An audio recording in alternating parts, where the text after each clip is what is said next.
ঔরসজাত সন্তানের স্ত্রীকে বিবাহ করা তোমার জন্য হারাম। আপন ছেলে চলে গেছেন না ফেরার দেশে, আর সেই সুযোগে শোকাহত পুত্রবধূকে ভাগিয়ে নিয়ে বিয়ে করার মতো এক অবিশ্বাস্য ও চাঞ্চল্যকর অভিযোগ উঠেছে জন্মদাতা বাবার বিরুদ্ধে।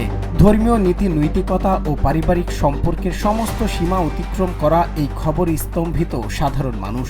শ্বশুর ও পুত্রবধূর এমন সম্পর্কের ঘটনা ছড়িয়ে পড়তেই পুরো এলাকা জুড়ে তৈরি হয়েছে চরম ক্ষোভ ও চাঞ্চল্য। 2023 সালে রাবিয়া খাতুনের বিয়ে হয় আরিফ হোসেনের সাথে। তাদের ঘরে একটি ফুটফুটে কন্যা সন্তান এলে পরিবারে আনন্দ বাড়ে, কিন্তু বিদ্যুৎস্পৃষ্ট হয়ে স্বামী আরিফ মারা গেলে রাবিয়ার জীবনে অন্ধকার নেমে আসে।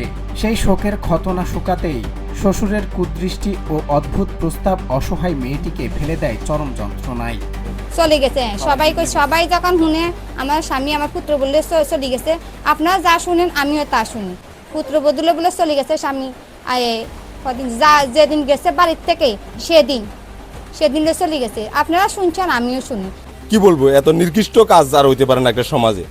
কিন্তু যদি সেই অপরাধটা করিয়া থাকে, সেখানে সমাজ বলক আইনানিকভাবে যেভাবে যদি যার যে শাস্তি হওয়া, আমরা এটাতে কোনো মানে মাথা ইয়ে দিব না। এটা জিনিসটা হলো কি, শ্বশুরে বোকানে দিই, এটা কোনো জীবনে কোনো একটা রেকর্ড হয়েছে।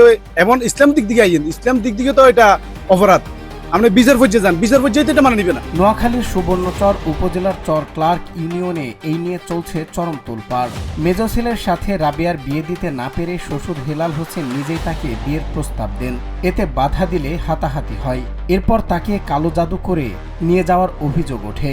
অথচ কোরআনের সূরা নিসার 23 নম্বর আয়াতে ছেলের বউকে বিয়ে করা সম্পূর্ণ হারাম হলেও পলাতক শ্বশুর দাবি করছেন তিনি কেবল নাতিকে আশ্রয় দিয়েছেন। মোটামুটিভাবে 2 বছর আন্দাজ ভালো ঘর সংসার করছে, একটা ছেলে হয়েছে। তারপরে আমার তালে বলতেছে যে হে ছেলের সাথে ঘর করলে হের লবে নাকি থাকা লাগবে।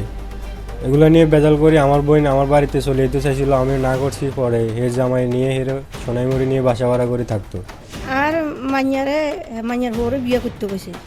অনকে আমরা হাদিস চেয়েছি, হাদিসেতে নাই। তোর উত্তরবারের সন্তানও হাদিসে নাই বিয়ে করো যাই না। তাতে আঙুরায় উমকি চুমকি দিয়ে আর উত্তরায় হিসি মারে। আমরা সমাজেরও জানাইছি, হরে তাবিজ ঘুরে নিছে। আজি জোতা তোলে না, কিচ্ছু নেই। হাতের মোবাইল আনতো না, মোবাইল তো থুই গেছে। যদি জি যাইতো কেয়ার লগে যাইতো, অন্য কেয়ার লগে যাইতো, তাহলে হাতের মোবাইলে যেত। ঘটনার পর থেকেই অভিযুক্ত শ্বশুরের মোবাইল ফোন বন্ধ। তার স্ত্রী জানান, গুঞ্জন উঠলেও ভয়ে তিনি কথা বলতে পারেননি। রাবেয়ার পরিবারের অভিযোগ, ছেলে বেঁচে থাকতেই শ্বশুর শর্ত দিয়েছিলেন পুত্রবধূকে তার সাথেও থাকতে হবে। সেই বিবাদে আলাদা সংসার করলেও আরিফের মৃত্যুর পর সুযোগ বুঝে শ্বশুর শেষ পর্যন্ত পুত্রবধূকে ভাগিয়ে নিয়ে যান।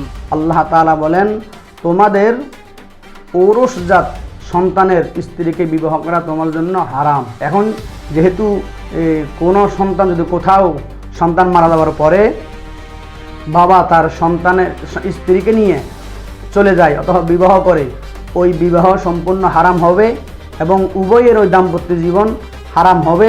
এরা কখনো একসাথে সংসার করতে পারবে না। এই খবর ছড়িয়ে পড়তেই পুরো এলাকায় নিন্দার ঝড় বইছে। স্থানীয় মানুষ ও আলেমরা ঘটনার নিরপেক্ষ তদন্ত ও কঠিন শাস্তির দাবি তুলেছেন।